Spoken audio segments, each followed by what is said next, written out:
अरे बाबा, आप रो क्यों रहे हैं? रो नहीं तो क्या करूं बेटा, न जाने इंद्र देवता हमसे क्यों रूठे हुए हैं। ये लगातार तीसरा साल है, बारिश दर्शन ही नहीं दे रही और बिन बारिश के खेत सूख कर रेगिस्तान हो गए हैं। मुझे माफ कर दो बेटा। कैसी बातें कर रहे हैं बाबा? आप मुझसे माफी क्यों मांग रहे हैं? माफी इसलिए मांग रहा हूं क्योंकि मैंने तुझे बचपन से लेकर अब तक गरीबी के अलावा दिया ही क्या है। मैं सब जानता हूं कि तूने अपना जीवन कैसे इस गरीबी में निकाला है। कितनी ही छोटी बड़ी हसरतें मन ही मन में मार ली होंगी तूने, पर तेरा ये बूढ़ा और लाचार बाप कुछ नहीं कर पाया तेरे लिए। बाबा बस, अब आप चुप हो जाओ। मुझे इस बात पर गर्व है कि आप मेरे पिता हैं। मैं जानता हूं कि आपने मुझे पालने पोसने के लिए कितनी मेहनत की है। माँ के गुजर जाने के बाद आपने खेती का काम भी किया और मेरा ख्याल भी रखा। मेरे लिए तो आप ही मेरे बाबा हो, मेरी माँ हो और मेरे भगवान भी। अमर की बात सुनकर हीरालाल ने उसे फौरन गले लगा लिया। अपने बेटे की बातें सुनकर और संस्कार देखकर हीरालाल गर्व से फूला नहीं समा रहा था। संस्कार, यही तो दे पाया था हीरालाल अपने इकलौते बेटे अमर को। हीरालाल एक छोटा किसान था।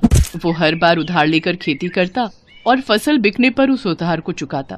फिर जो पैसे बच जाते उन्हीं से अपना और अमर का पेट पालता। मगर गांव में पिछले कुछ सालों से हुई कम बारिश ने हीरालाल जैसे हर किसान की कमर तोड़कर रख दी थी। फिर एक शाम, अब बेटा अमर, तुमसे कुछ बात करनी थी। हाँ बाबा, कहिए ना।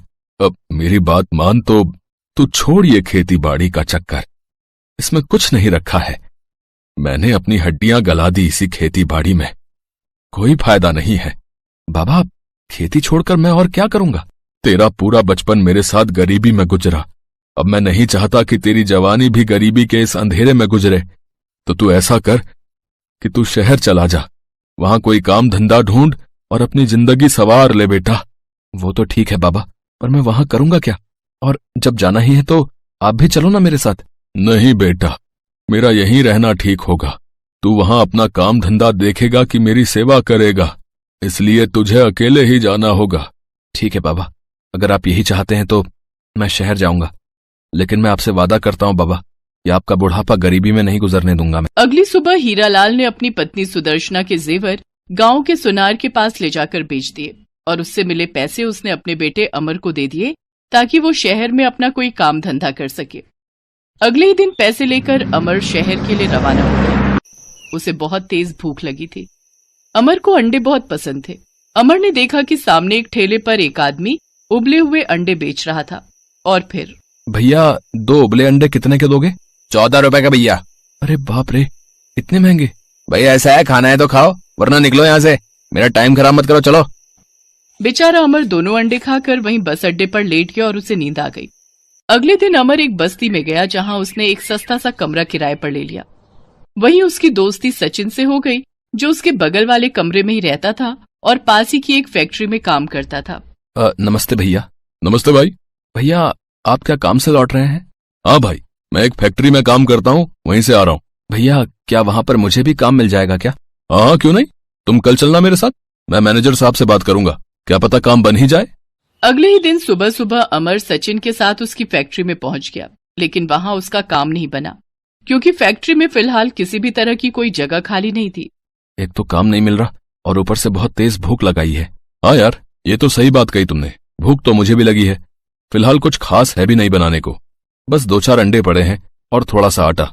अच्छा, अरे इसमें तो दावत हो जाएगी भैया। आप रुको, मैं बस अभी आया।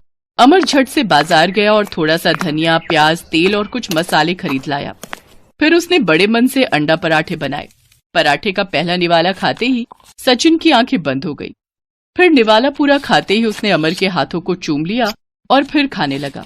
फिर अचानक खाते खाते रुक गया और अमर से बोला, आ गया भाई, आ गया। बड़ा गजब का आइडिया आया है। देखो अमर, जहां मैं काम करता हूँ ना, वहां कई फैक्ट्रियां हैं और खाने वाने का कोई ठेला नहीं है। तो तुम अगर मेरी फैक्ट्री के पास अपना अंडा पराठे का ठेला लगा लो तो कसम से नोट छापोगे, नोट। सच में? लेकिन मेरे पास ना तो ठेला है और ना ही उतने पैसे। अरे तो मैं कब काम आऊंगा भाई? हम दोनों भाई पार्टनरशिप में अंडा पराठा का ठेला लगाएंगे। अरे भाड़ में गई है फैक्ट्री की नौकरी है।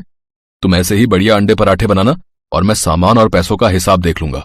अमर ने सचिन के प्रस्ताव पर तुरंत हाँ कर दी सचिन और अमर ने अपनी सारी जमा पूंजी लगाकर एक ठेला और अंडा पराठा बनाने का सामान खरीद लिया और अगले ही दिन उस इलाके में ठेला लगा दिया जहां सचिन काम करता था।